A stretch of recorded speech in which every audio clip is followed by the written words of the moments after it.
Hello, welcome to the Gentle Rebel podcast. Andy Mort here, and this is where we explore the intersection of sensitivity, creativity, and the impact of the world around us on who and how we are. In this week's episode, I'm sharing a conversation that I had a few weeks ago with activist and author Sarah Corbett. Sarah founded the global Craftivist Collective in 2009 and coined gentle protest as her methodological approach to helping bring change to national laws, organisational policies, and the hearts and minds of individuals in a really rather unique way. You may have seen her 2016 TEDx talk, Activism Needs Introverts, which has had nearly 1.5 million views after being featured on the main TED website. Gentle protest, introversion, creativity. It's not really difficult to see why I wanted to speak to Sarah for the podcast. I've been following her for years and really felt compelled to finally get in touch after seeing her work at Greenbelt Festival over the summer. I loved this conversation that we had. I could have gone on for another hour, maybe two, because really we only scratched the surface of the things that I wanted to ask Sarah about, really. So yeah, if this resonates with you, let me know. It'd be great to hear. And also go and sign up for Sarah's newsletters. You can receive her Craftivist Collective and Gentle Protest newsletters separately. Or sign up for both of them. I will put a link in the description for you to do that. And yeah, at this, I suppose, disparate and algorithmically chaotic time in social media, email newsletters are definitely the best and most reliable way to stay in the loop and receive updates from Sarah about what she's up to and how you can get involved. All right, without any further delay, I will hand over to a past version of me where once upon a Zoom call, I was speaking with Sarah P Corbett. We're about to witness the greatest miracle of the machine age. The Gentle Rebel Podcast.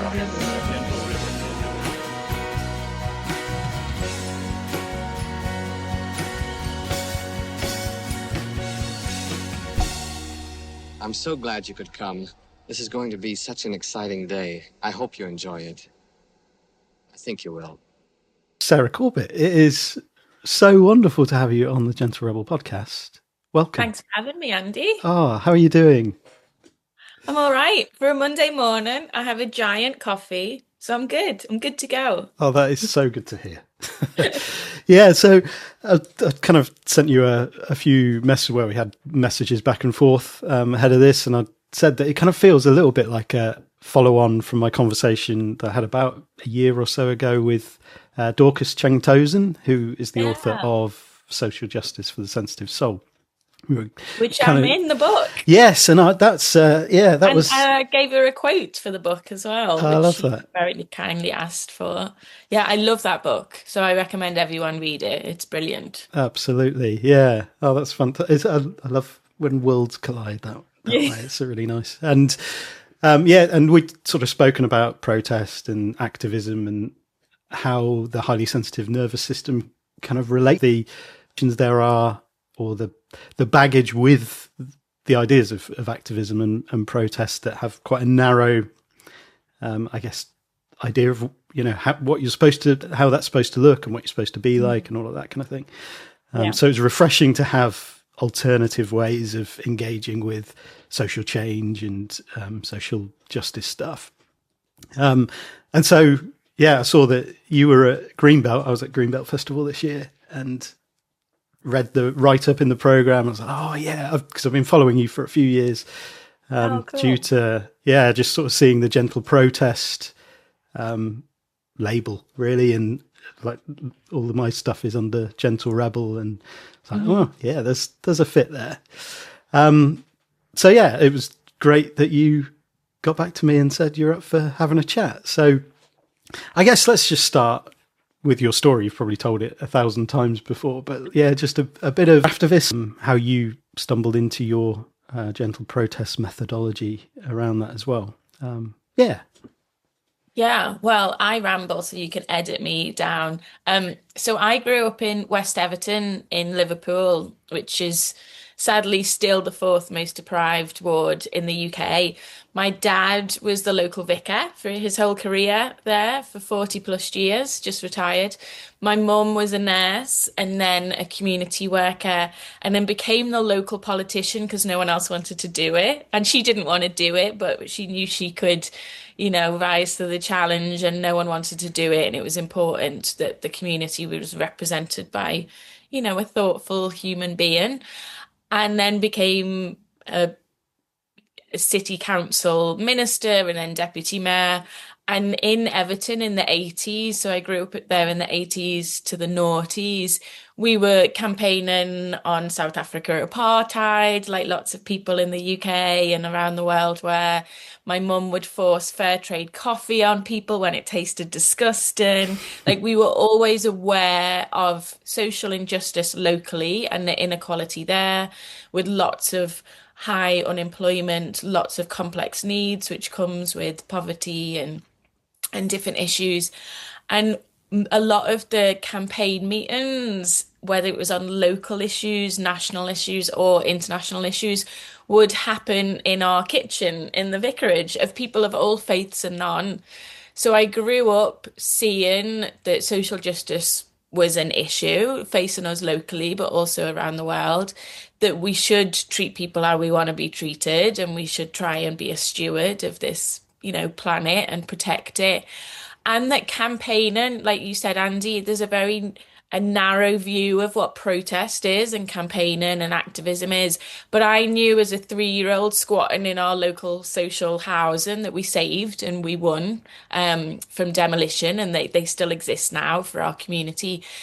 I knew from age 3 onwards that a lot of the campaigning that was needed and what made the campaign successful was hidden conversations with power holders, was just as much of having the cups of tea with people that you disagree with, as well as the marches, as well as the banners, as well as getting the press release out and figuring out who to target as the decision makers and in what way that they'd listen to.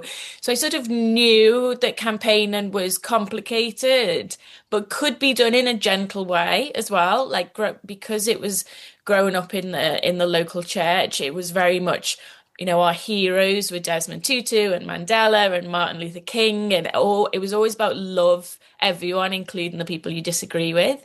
So when I, started campaigning at school for lockers for the students, which I won, and recycling, which wasn't mandatory then, like, I sort of campaigned knowing that things could change, but as an introvert, which I know you are, and as a highly sensitive person, which I realized I was after reading Susan Cain's Quiet book, which I'm sure a lot of your listeners have read as well, and hearing about Elaine Aron's work, without realizing, I was always campaigning in the quietest, most hidden way possible because I don't like people looking at me.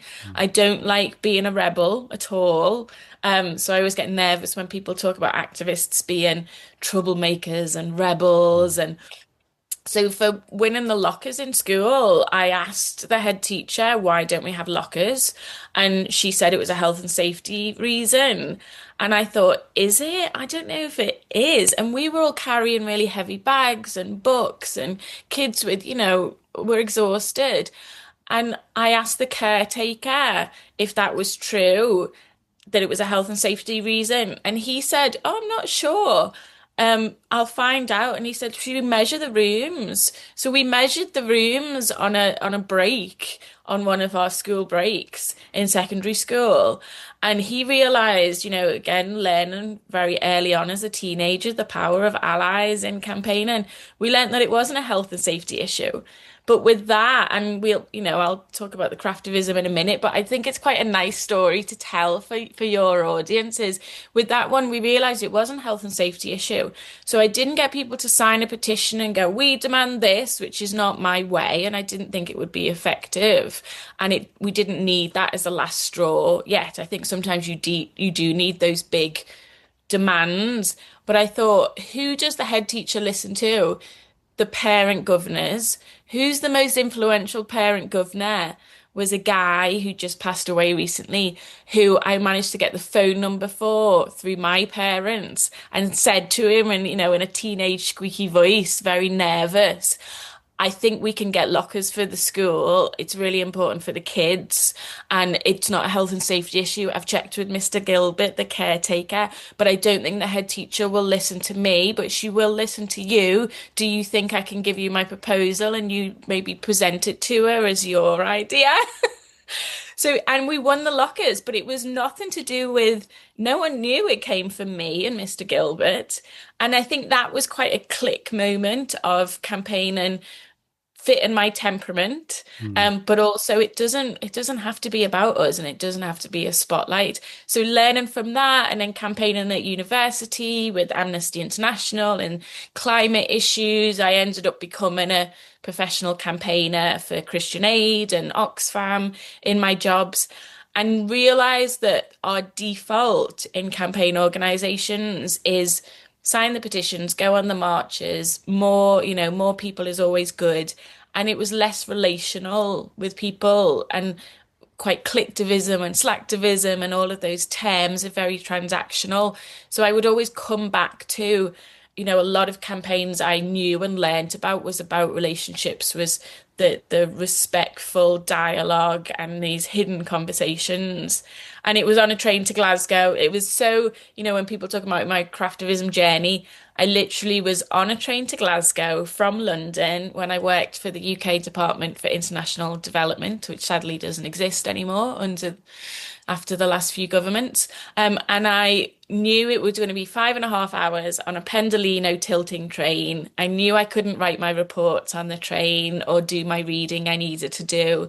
And I was feeling burnt out in my job, helping young people with social change, learning and mobilising. And also I joined lots of activist groups because I'd moved to London in 2008. So I wanted to join lots of activist groups because that's my passion. And I was feeling burnt out and peopled out, as introverts do. And I was doubting a lot of the activism we were doing, which was quite unkind, not very gentle, always loud, quite binary in goodies versus baddies, in we want you to do this now, and not very empathetic of the complexities. And I bought a cross-stitch kit of a teddy about this big for £5.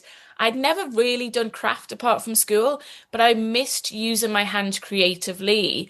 And I saw that cross stitch was quite easy and accessible because it was just crosses. It wasn't a blank canvas to draw on, which is quite intimidating, even for artists.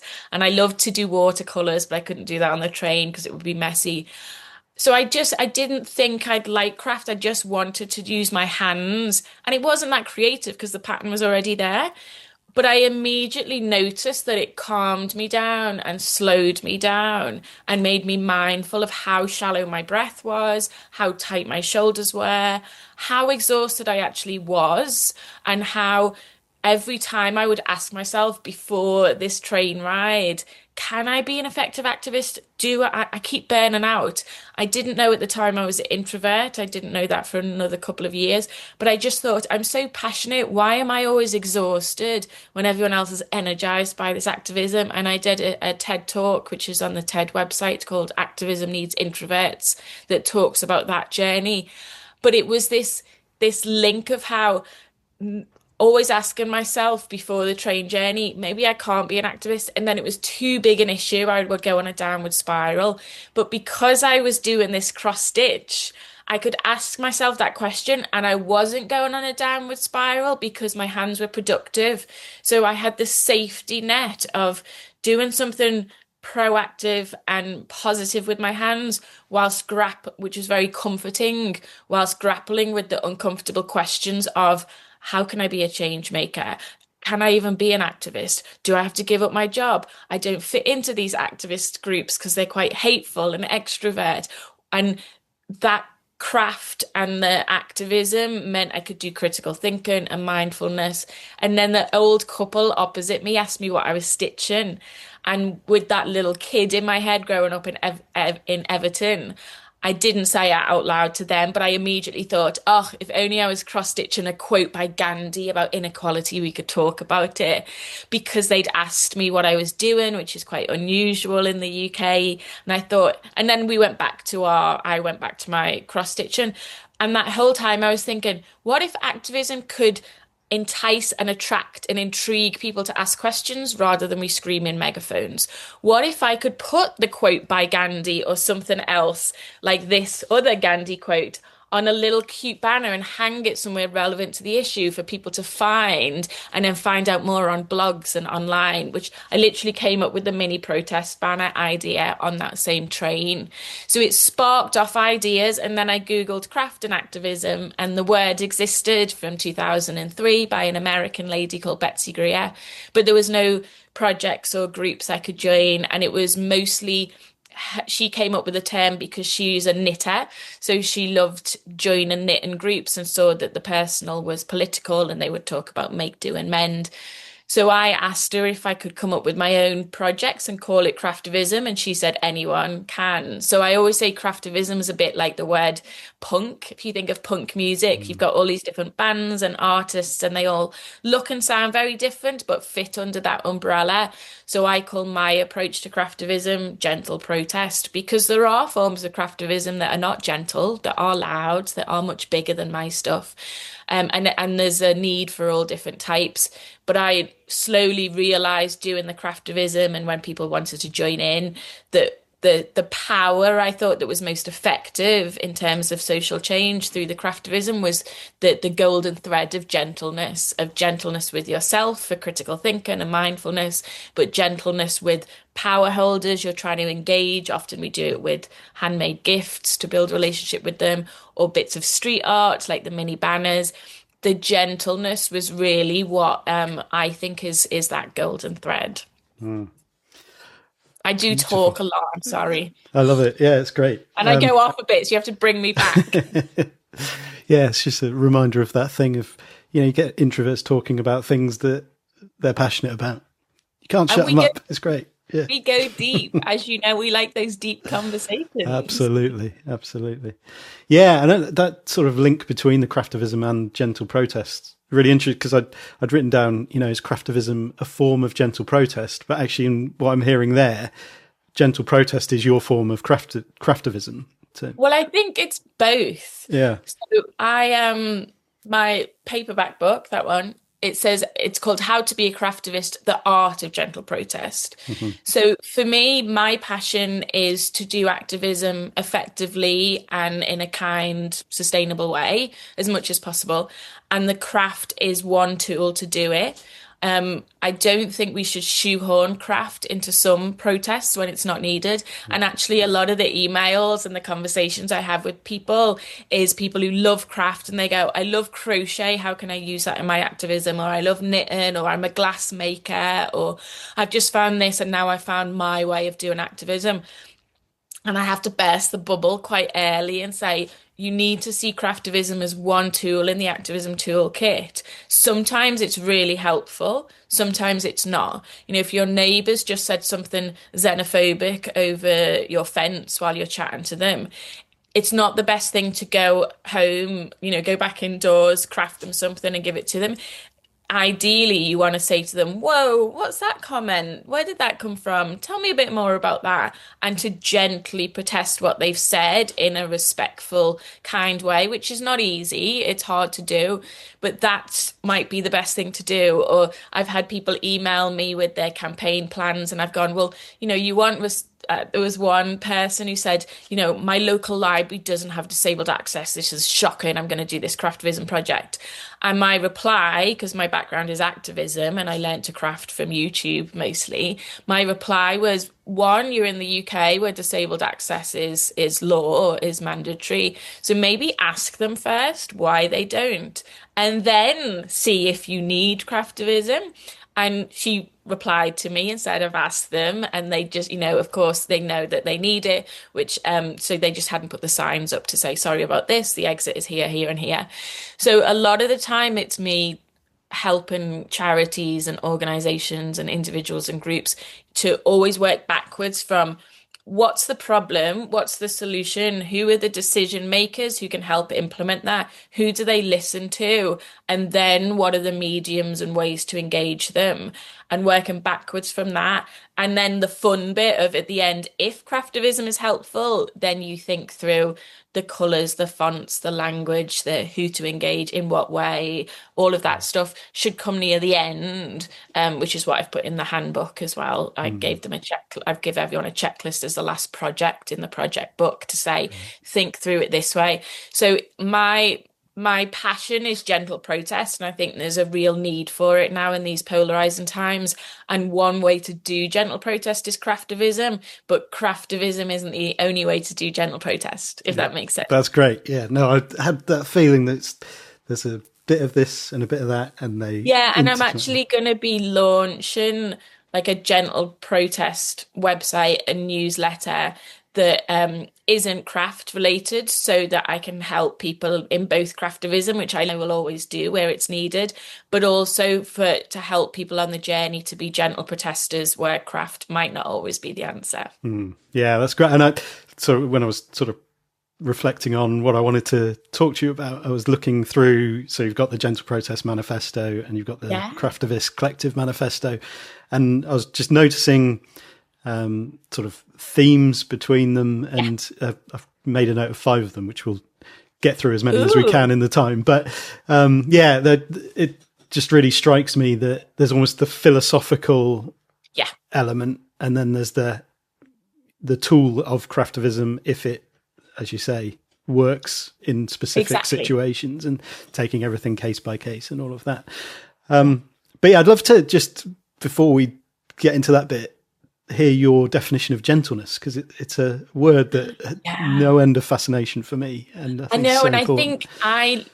I mean, I'd be interested to know why you called your work Gentle Rebels as well, because I love the word gentle, and I think when I started doing craftivism in 2008, which was a long time ago now, before Instagram existed, can you believe? And it was more about blogs, and I was getting a lot of media. And I was learning, I honed my craft in craftivism through, and I tell everyone, like, you learn by doing. You can have the methodology and have the values and have the philosophy, but then you also just need to learn by doing and pivoting and navigating and all of that stuff. And I realized a few years into it that it was the fact that it was kitsch. Like, it looked like your grandmother's work. It was handmade with mistakes in it that made people sort of open their hearts and minds to read the messages. The messages are always nonviolent communication, so Marshall Rosenberg's work. So often it's questions rather than statements. It's always nuanced, so it's not goodies versus baddies. All of the colours are hopeful colours, and the interactions when we make gifts for politicians or board members, like we make our handkerchiefs, which are always bespoke to them with a handwritten message, and you can see how messy it is on the back. But it wasn't loving activism, and I feel like it is loving, but loving we use that word so much now, it can feel a bit like the word sustainability. It can sort of mean anything. And someone mentioned the word gentle, and I thought, yeah, it is gentle, because it links in with gentlemen, gentle people. It's loving, but it's also gentle with yourself. I give people craft to thought questions with all of our projects, and they're not easy questions. They're there to use the comfort of craft to gently challenge ourselves. If we're asking someone to change, have we changed? If we're preaching something, are we practicing what we preach? Are we presuming people are awful, and can we see them in an empathetic way and have good faith in them rather than bad faith? And gentleness just felt more rich. It felt like it was respectful with that, the thing of the gentleman and the gentlewoman. It's sort of like, respectful and civil. I think it sort of encompasses all of that, and it's just it's such a rich word. And then the more I looked into it, the more people I admire use the word gentle. But Andy, why did you use it? I don't know, where's the overlap with our work? Why do you use the word gentle? For very similar reasons, I mean, one of the things that I noticed was probably kind of late teen years in my 20s, as people would describe me as gentle. And I was like, what does that mean? And I started to sort of think about, what are they saying? And I think there's a calmness, but a sturdiness, like a steadfastness. And it's kind of nicely summarized in the sort of idea of a firm back and a soft front. So like an openness as you go forward, but like, I'm not going to be a walkover. I'm not just going to, sort of let. Whatever. And I think, that definitely was for me. It's not weak. It's not passive or weak. I was worried with the craftivism because I purposefully make it small and kitsch, and you're often stitching over your own handwriting that's cursive rather than spiky capital letters. So it's very countercultural to the aesthetics of a lot of activism. So and it is done mostly by women, but you'll see in my books and online, we always have men involved, and that's really important to me and people of all genders. But I think the gentleness I was nervous of using that with craft because as a woman and as a white woman with the background of craft, people will see it as privileged or as, you're letting people off the hook who are doing awful things to the most marginalized people. So I was quite hesitant to use the word gentle, but I think with protest, it really intrigued people because protest, I don't use the word activism because that can be a bit too vague now. People use it for lots of different things. Protest, you are protesting against system structures, behaviours or cultures that are fueling and holding social injustices. And to do protest in a gentle way, people are like, what? And I think, if you think of we're all human beings, whether we know it or not, whether we know we need to change or not, or we know we're doing something harmful, it's still really difficult. It's scary. Like the neuroscience behind it is even when we're doing bad habits, it feels safer. So to challenge people to change, whether it's business leaders or politicians or your neighbor, I think we need to remind ourselves that it's hard to change. And then there's shame involved as well and feeling labeled and judged. So if anything, we need to be overly gentle in our protests, I think, than maybe in other places like meetings with our colleagues, because we're talking about identities and we're talking about social injustices and we're talking about fairness, and it's really quite emotional activism and social change work that I think you need so much more gentleness, but with that backbone. So it's my friend works in restorative justice, so she does a lot with criminals and the families that they've affected and brings them together and has this incredible, reconciliation work.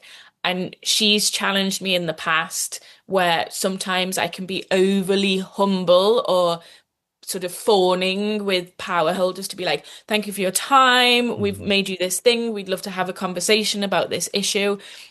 And she's pulled me up on the language before when I've got her to check it to say, no, you need to hold firm, treat them as equals. Yes, acknowledge that they're busy, but you're just as equal as they are. And I think she's an incredible, gentle woman because she gently challenges me. And I know it comes from love, but it has that backbone that you mentioned that I think, gentleness sort of encompasses more than kind protest or loving protest, possibly. But that might just be my own baggage, Andy.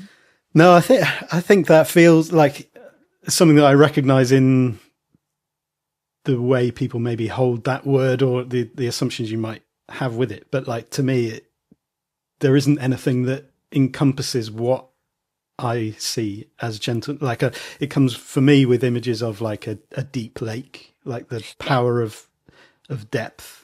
And the strength of that, like the potential destruction that water can do in that sense. But actually it's there and it holds what it has within it as well. And it's hard. I mean, I talk about soft power a lot. Soft power is really difficult. Being gentle, you need a lot of maturity, a lot of discipline. You need to be highly aware of what you're bringing to it. Loads of emotional intelligence. Like it's my craftivism. A lot of people are like, oh, I thought I could just rustle something up while I'm watching the TV. And I'm like, no, I want you to sit down with these craft of thoughts on your own or in a group or come to my workshops. I have a craft of thought playlist, which is instrumental music made with a neuroscientist. So it helps you with the deep thinking rather than distracts you. We now have a craft of thought room scent with the most ethical perfumer in the world, again, to help set the scene for you to gently challenge yourself and challenge your presumptions, challenge maybe your activism strategy, put yourself in the shoes not just of those directly affected by injustice, which I think we're pretty good at doing now as activists, of knowing about solidarity and dignity and understanding people who are affected by injustices. But we often don't talk about putting ourselves in the shoes of the power holders or the perpetrators or the decision makers and say, okay, where are they coming from? Why are they part of this harm? What could they actually do? And pragmatically ask them to make changes rather than just stop the war. Figure out who's your MP in your constituency, how can they engage the minister on your behalf, or who is the, CEO of a company that you want to change? Can you buy a share and be a shareholder activist? Like, all of that stuff means that you have to gently be calm and strategic and empathetic and humble, and to figure out how best to engage people in a way that's memorable and encourages them rather than demonizes them. Because as soon as we demonize people, it causes more polarization, more division.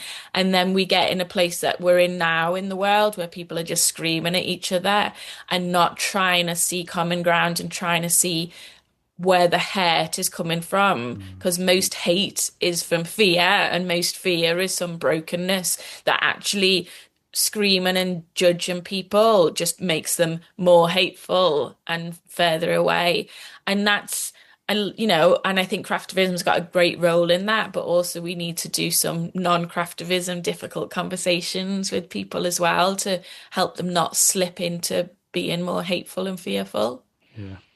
Just had a rant. Yeah, there's one link to the senses that I think that's the second one, which I'm fascinated by, like bringing all those senses together in that sense. Yeah. But yeah, the first one that I noted was the sort of iterative, not utopian approach. So talk about sort of case by case, exploring the nuance of situations on their own merit. And you say we process our anger, ask questions, and offer realistic alternatives. So it's turning reactive emotions into mindful, compassionate, and informed action. So that's part of the gentle protest. And then I was, kind of thinking about the craftivism and seeing the slowness of craft as a real positive slowness. And I think to me, the gentle rebellion slowness is really intrinsically linked into that in terms of rebelling with our natural rhythms and paces, or pacing as introverts, as highly sensitive people as well, where the world is so reactive and fast, and actually craft you can't do quickly. Like you talk about and the if cross you stitches. do, you make a mistake. Exactly. So it kind of invites that slowness as part of it, and what that comes with is then that time for thoughtfulness and mindfulness and everything that comes with it, and also happy accidents. So I was thinking there's almost something really embodied in the creativity of craft, in the sense that you're kind of forced to take that beat, to take a moment to pause and think, what's the best thing for this situation? What's the best way to respond to this? And you're engaging your creativity in that, and not necessarily directly.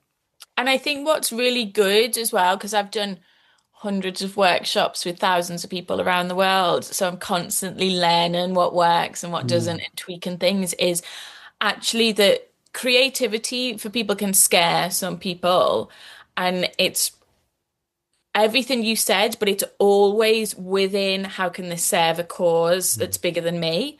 And that actually takes the pressure off us introverts and sensitive people, particularly because our default I know for me, I catastrophize and then work backwards. So all my events, I start from catastrophizing of what if someone doesn't know where to go, put a sign up. What if someone doesn't know anyone? I have a little suitcase for them to look into on their own. What if people don't want to talk to anyone? Well, they can just sit and do their craftivism without talking, and they can just listen. Or, is it going to be really awkward when they arrive? I'll have a gentle protest playlist, which does have lyrics to set the scene and have the sense, and have what if people don't know each other? Well, I have grapes on the table that you share scissors, even if there's enough.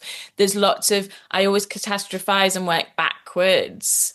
And with the creativity, it sounds counterintuitive in a way, but because it's so boundaried of you're making something that serves a cause, whether you're making something like our stitchable change maker dot to dot for you to keep for yourself, to be thinking about how can I be a good change maker with my own gifts and talents and learn from other change makers, or whether you're making that bit of street art and you're thinking about, if I was a passerby, what would I think about that message, and how would I then take action? How would I know to take action? All of that stuff. It's not about how would I be seen? What if I say something wrong, or what if someone cancels me? It's about serving something bigger than yourself, which means that all of your colour choices should be about the passerby seeing your street art, or the handkerchief that the power holder will receive. It should be about what colours and messages they love. And so it actually makes it less anxious fueled, because it's not about you. So when people meet their local politician, they're often saying to me, I need to know more about the climate crisis. I'm like, no, you don't. You need to just ask questions. You need to give your gift to say, don't blow it, use your power for good. I know you've got a difficult job, but an important role. And I'm here to encourage you and hold you accountable to do as much as you can, as fast as you can, as bold as you can on the climate crisis for our community and for the world. What are you doing on it? Tell me more. And how can I help you as a constituent? So all of that takes the pressure off making something perfect and being judged on it, because it's not about you. It's about something bigger than you. And you can see when I do talks and workshops and training, people's shoulders drop, and it takes the pressure off, because it's not about you. It's about that power holder, or it's about that observer, or it's about, the bigger issue, which I think is really, really important, particularly for sensitive people, where we can get paralyzed by perfection and really worried about how we're seen, which is understandable. But in the world we're in now, it's such an individualistic world that it's, the reason I called the Craftivist Collective a collective and not we are Craftivists or I am Craftivist. I think that's just as important. So the creativity is always there to serve something bigger, rather than creativity for creativity's sake, which can actually look competitive. And sometimes I have to say to people, the more you make your object about you, the less the people you're trying to engage will think that you care about the issue, because it looks a little bit like it's all about you. And I say that gently in a Scouse accent, to be like, how much of this is humble and how much of this French knots? Yeah, I love that. And you sort of you told the story. Is it the bunny with 13 board members that you? 14, so Marks and Spencer's, 14 board members. Yeah, and so that kind of speaks to what you're saying there in terms of, like, I think you had people get to know each of those board members in turn, and so some of our projects are very much about how can you, as an individual, be part of positive change with what you buy, with how you treat people, with your habits, and, very much starting from that place. Some of them are more about being part of, I do a lot with Fashion Revolution, where we make these mini paper scrolls that take 10 minutes that you shop drops. It's the opposite of shoplifting. To intrigue, and it says, you can just about see, and it says, please open me, with a smiley face and a kiss and a little ribbon, and you write it in a fountain pen in your neatest handwriting. We have 3 messages that we worked with the world's first ever sustainability communications agency, so they know what their good crafts people as in wordsmiths, worked with them to write messages that people would find in fast fashion stores. So when you open it, it says, please open me, not open me now, or this is a protest. So the neuroscience is that you choose to open it as someone looking through these fast fashion store pockets. And then you're more likely to have an open heart and an open mind and be intrigued with what the message is. The message is handwritten very slowly, so it's not rushed, in your neatest handwriting by a human being, not a robot, and in fountain pen with a little embossed, you could just about see it, a little embossed scissors on it. So all of that texture means it feels very valuable, and the colours are purple, mauve or turquoise, which are seen as luxury colours. That for Fashion Revolution was about reaching people in fast fashion stores to ask who made this item of clothing. Is it one of joy? Is it one of pain? Find out more at FashRev. So you're taking them on a journey, but without them feeling judged or demonized, or, even if they can only afford to buy from there, then on Fashion Revolution website, you can find lots of ways you can be part of the change as a customer, as a consumer, as a shareholder, all of those different ways. But it only takes 10 minutes. And the goal with that was people do it all over the world still each year during fashion weeks as well, in galleries. I just did it at Greenbelt Festival. And it got global media. So we had it on BBC News website, which is one of the most popular websites in the world. We had it in Business of Fashion website, which is probably the most influential fashion website that fashion designers and people who work in the industry go to. And the press release was always about, we love fashion, and we want the industry to be as beautiful and kind as these beautiful clothes that we like. So that has very clear objectives, and you can have it as kits and things. Our handkerchiefs for board members was sort of the opposite end of the spectrum, and there's lots of projects you can find on our website with other objectives as well. That was about Share Action, who do shareholder activism, and the Living Wage Foundation in the UK worked together to try and get Marks and Spencer's to pay the living wage, which they weren't doing. And they'd done lots of traditional campaigning, so they'd done demonstrations, they'd done petition cards, and they hadn't got anywhere with the CEO. So the CEO of Share Action emailed me, because she'd read my little book of Craftivism before these ones came out, and said, we've tried everything, and I've just read your book, and it's really weird. And we thought you might have an idea for something that's going to work, because we're just not getting a meeting with the CEO. So I did what, my process was of like, well, okay, so who does the CEO listen to? A bit like when I was thinking about who does my head teacher listen to. I thought the CEO has to listen to the board, his board members. It was a he at the time. There's only 14 board members.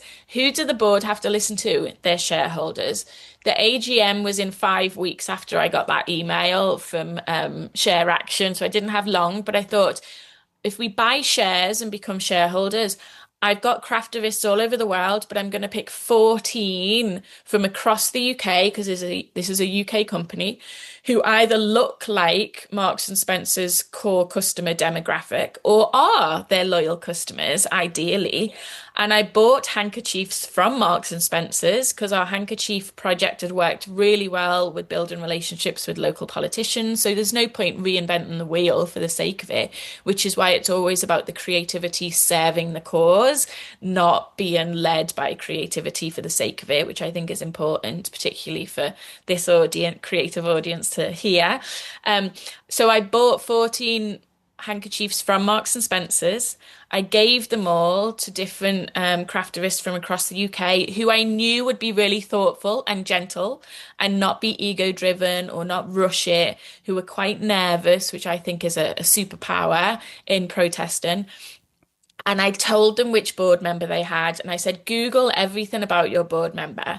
Look at what colours do they wear. Are they really bright and flamboyant? Are they quite extrovert or introvert? Look at LinkedIn. What was their route to becoming a board member? Are they a staff member of M&S, or do they come from a different sector? Or where are they also? Maybe they support different charities. What charities are they passionate about? Really try and understand them as an individual human being. And then, unlike our handkerchiefs for MPs, I wanted them to find a short quote from someone that their board member respects or that they thought they might, and a quote about being part of positive change in the world. So we ended up with handkerchiefs with quotes. We had one quote by Anita Roddick about being good is always good for business, and she was the founder of the Body Shop.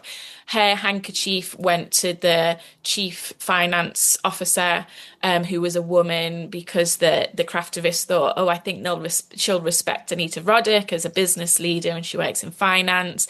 We had someone who made a handkerchief for a board member that was Sikh, so it had a beautiful quote from his religion. We had one that had music notes all over it and was a quote from a musician, because that board member was also on the board of the Royal Opera House. So it wasn't manipulative, and it could have been manipulative, Andy, and we always check in with ourselves that we're being gentle and not crafty in an unkind way. But you write this timeless message, you stitch it, you design it on your hanky in a way that is always about, if I was this board member, would I engage with it and feel not manipulated, but feel like I'm seen, heard and valued and encouraged and held accountable.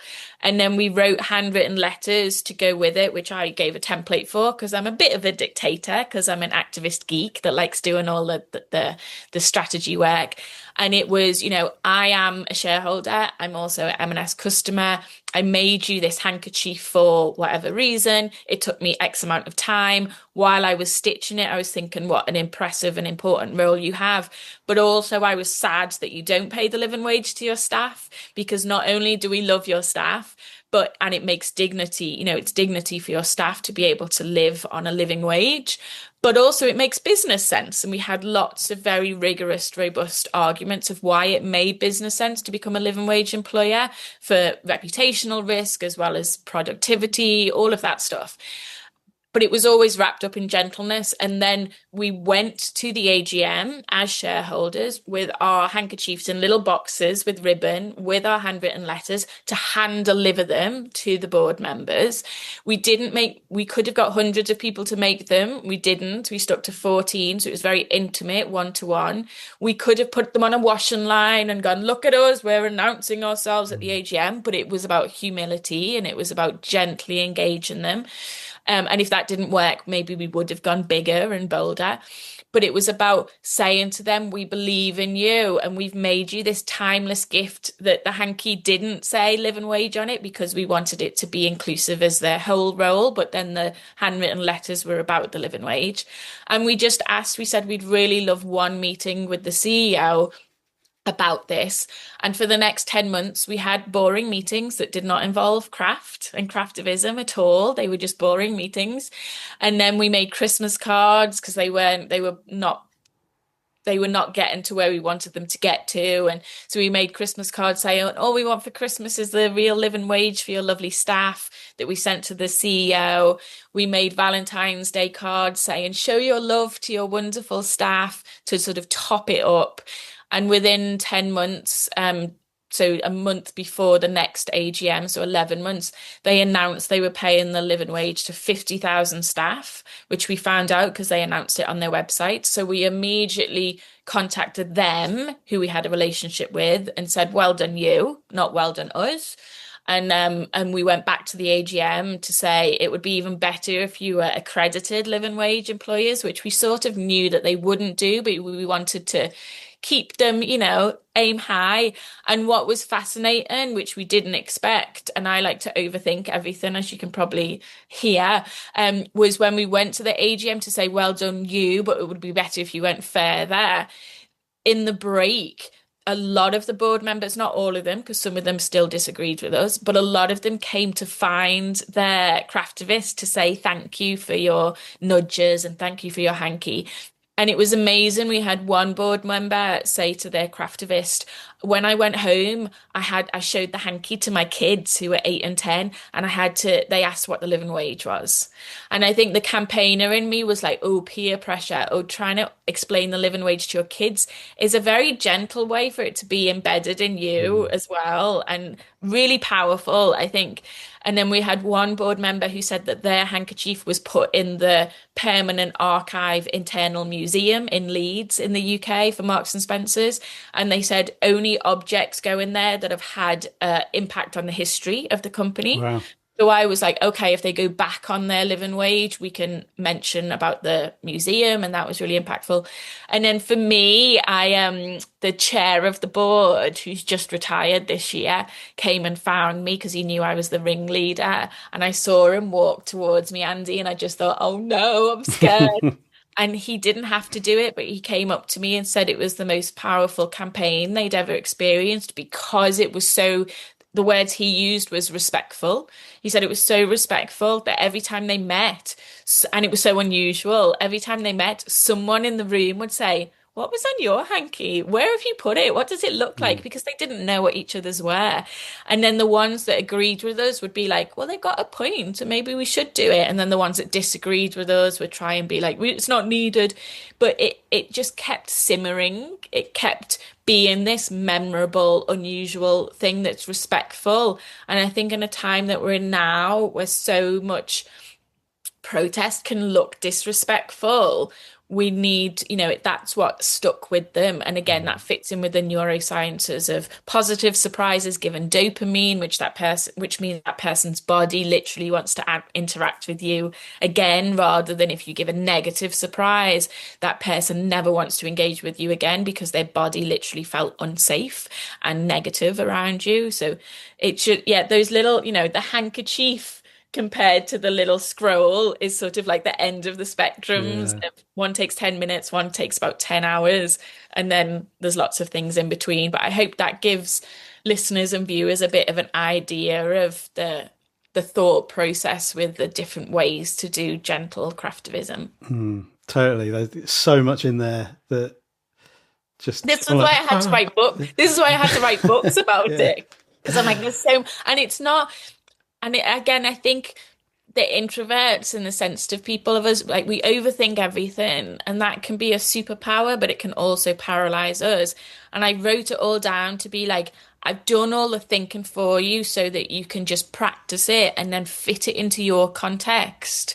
But you learn by doing. So that's why I was like, these books are important and the kits are there. And there's, we've got this interview for people to learn more about the detail around it. Of the emotional element, I think, is just as important as the intellectual arguments, isn't it? Yeah, absolutely. And seeing that nuance in both the nuance and persistence. Like I love the fact that it wasn't just the handkerchief and everything was done at that moment. It was sadly the that Christmas card, exactly, and the Christmas cards and Valentine's cards.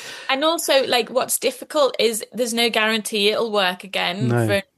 Like, it's worked in different ways for different people with different companies and different groups, but you can never guarantee it because we're talking about humans, and humans are complex. And you could also say it wasn't our hankies that made them pay the living wage. It was also that time they were thinking about changing the wages anyway. Like, we can't say it was definitely us, but the fact that the CEO said it was is quite unusual. Most of our campaigns, you're always looking, you see yourself as one piece of the jigsaw puzzle.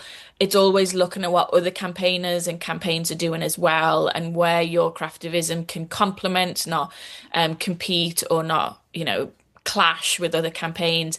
And sometimes you'll never know the impact it's had. Our mini scrolls are anonymous for a reason, but also means you don't know the impact you're going to have, but you can sort of plan the psychology and neuroscience and strategy, and then you have to let go a bit and go, okay, when do I nudge? When do I not? And that sensitivity, I think, is really powerful, because I think your followers will understand, is you can get a feeling with someone of when you're pushing too hard or you're not pushing enough. So that empathy and that compassion, and that slowness to be able to think through it but not do nothing. Yeah. And there's being too slow. That being the tortoise rather than the hare, I think is really important. And being sensitive is difficult because I often have to rest a lot after I've done interactions in protest, because it takes a huge amount out of me. I'm very thin-skinned, and sometimes like I don't go on a lot of marches because they completely wipe me out. But my sister loves marches and she's really good at them. So I know that she can sort of do that and then I can do this stuff, and we're just as valuable as protesters in different ways. And I don't feel guilty about that anymore, which I used to feel very guilty about. Yeah. The ecosystem, the collective, different parts of the body, actually making up that whole. Yeah. No, and I think just struck by, with the scrolls, for example, you're sort of inviting people who find them into a story rather than into a thing of guilt. And guilt doesn't work, and shame doesn't work. No. And it's the set, because it was then talking about the board members, getting to know the board members. Yes, it could be potentially, it could go down a manipulative line where actually you're forcing their hand or something. And it just reminded me of how often people go and do the Google researching about people in order to cancel them or shame them or find out, dig the dirt on this person and then air that in public and then almost blackmail or pressurize them to changing through that means. And also, finding out if someone's got a disabled child and then talking about that, like that's too much. But I think as humans, and again, saying it as a sensitive person, I think you innately know when you're being manipulative or not. Yeah. And particularly with handicraft work that is all handmade, the hippie in me, I know there's neuroscience behind it as well, but the hippie in me is like, sometimes if a gift is a real gift or if it's not. Yeah. When someone's made you a woolly jumper for Christmas, it's because they love making woolly jumpers, or whether they've made it for you in the colours and the style that you like because they've really thought about how would you want this woolly jumper. So, you can see that with some craftivists where they rush things, or they'll say to me flippantly, I've added this bit in because I found out he was a fan of this football team. And I'm like, the way you've said that doesn't sound respectful or gentle. So can I just check with you whether you need to add the football in or not, or whether you're doing that because you think it's crafty in a clever way, or whether you think it will genuinely help the cause. And then people will go, oh shit, you're right, actually that was me getting a little bit negative and disrespectful, so I'm going to pull myself back. Or yes, it is important to do this massive thing that I had one craftivist recently who said, I'm going to make this gift for the local mayor about they worked in a primary school and they were concerned about pollution. And he said, and we're going to do it as a press release as well. So I emailed her saying, don't do it as a press release. Give it to him first in his office. Ideally, hand deliver it, make a meeting with him. If you can't do that, put it in the post. Make sure it's to him and his staff, so his staff don't feel neglected, and his staff have a lot of power. They're the key holders in a way, and the diary keepers. So they're the ones who have the power of whether he meets you or not, whether he listens to you. And don't do the press release, because now it's about you and the media and it's not about that gift. So see if it works with a gift first to build a relationship with them. If it doesn't, maybe do something else that's press-worthy, but don't do both at the same time. And it worked. She was like, she made the gift. He didn't reply, but it was during elections. So she emailed me saying, he hasn't replied. That's so awful of him. Shame on him. And I said, it's a really busy time for him. Email his office saying, just wondering whether you received our gift. I know it's a busy time for you. You probably get lots of posts. Just wondering if you got it. The staff member replied saying, I'm so sorry. We're so embarrassed. We haven't replied to you. We love it. He loves it. He'd love to meet you. Can he come to the primary school and you meet him there? And then they started a relationship together where she now advises him on stuff as well. But there was no press release needed. And I think that's really important, is that sensitivity of, what are my motives here? Are they gentle? Are they pure? Or am I trying to manipulate someone? And that will, I do think, for other sensitive people as well, some people might not notice it, but you might, your local power holder that you're engaging with might also be a highly sensitive person that can sense whether you are showing them respect or not. Yeah, absolutely. They might be used to just being able to read, what's the thing beneath this? Is Exactly, which they will be, because Yeah. my mum's a politician, they're constantly campaigned against. So it's also figuring out, are these potential allies and helpers, or are they, I call them be a critical friend rather than an aggressive enemy. Yeah. Yes. Oh, well, we've run out of time. So there's so much. Oh, I'm so So sorry. much more to talk about. But I could talk about this all day, as I'm sure you could. Good. But yeah, Sarah, thank you so much for taking the time to talk about this. Oh, thank you. And thank you for your channel. I think I wish, growing up as well as a campaigner and feeling so isolated as this introvert, super sensitive soul, like, if I knew Gentle Rebels was out there and that protests could be quiet and could be, crafty, I'd feel much more empowered and solidarity with people. So I'm so glad that you exist and your channel exists. And you interviewed Dorcas, who's amazing, so everyone should read her book as well. And you'll spot some of our Craftivist stories in it. Yeah. I need to go back and reread it and look for them. Yeah. Just before we finish, anywhere you want to direct people? Yeah, so if you go to craftivist-collective.com, you'll see all our kits and books and tools and free resources. And then I'm going to launch Gentle Protest website with the manifesto that Andy's got early. That's going to be launched in a few months. So keep an eye on that. Sign up to the newsletter. I'm doing more newsletters now because social media I just find overwhelming and quite toxic. So please keep in touch on the newsletter and have a look at everything. And good luck with trying to do some gentle protest and gentle craftivism. Yeah, I will put all the links in the show notes as well. So thank you so much. Oh, thanks, Sarah.